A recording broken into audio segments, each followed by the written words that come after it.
देखो बोल रहा है कि r0 से 1 be continuous function, then which of the following function has the value 0 at some point in 0 to 1। तो इन सभी में से कौन सा वैल्यू 0 और 1 के बीच में एक बार 0 होता है, ये बताना है। 0 और 1 के बीच में एक बार 0 होता है, ये बताना है। तो देखो e का पावर x 0 पे 1 होगा और 1 पे e होगा। अच्छा 0 पे ये 0 होगा और 1 पे क्या होगा? f का वैल्यू 0 से 1 जा सकता है,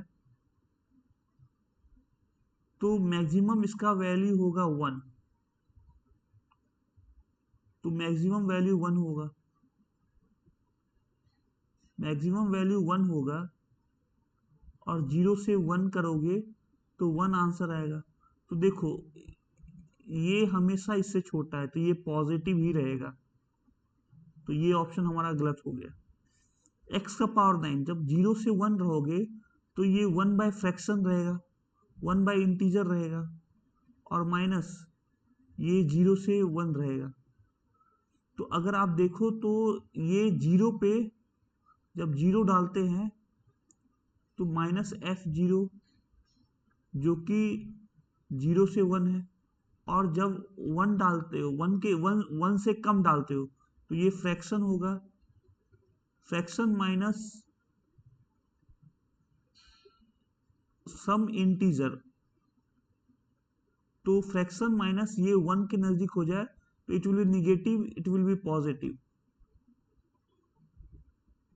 या इट कुड बी पॉजिटिव, ये पॉजिटिव हो भी सकता है।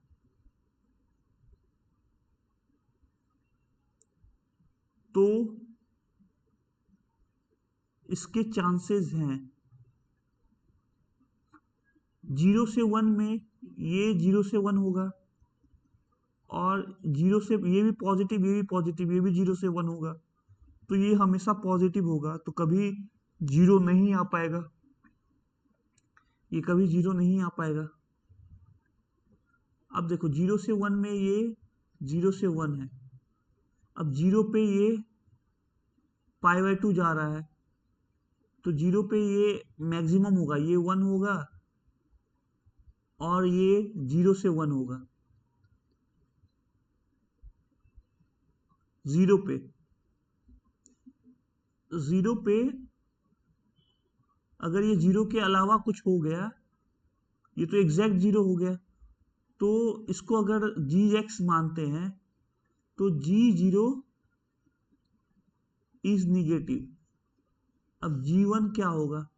g1 पे ये हो गया 1 और 1 पे π/2 माइनस, मतलब ये π/2 माइनस 1 हो गया, तो मतलब ये मैक्स ही है, तो ये 0 से π/2 माइनस 1 ft/dt, तो ये नियर टू 0 हो गया, ये नियर टू 0 हो गया, तो ये पॉजिटिव हो गया। तो निगेटिव पॉजिटिव मतलब एक रूट तो आएंगे ही, तो इस पे थोड़ा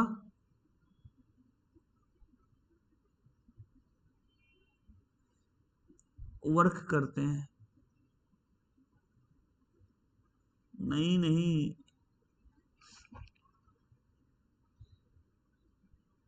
डी भी होगा,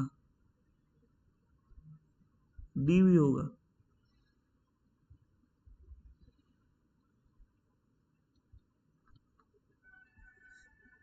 g0 is negative, g1 is positive, हो गया।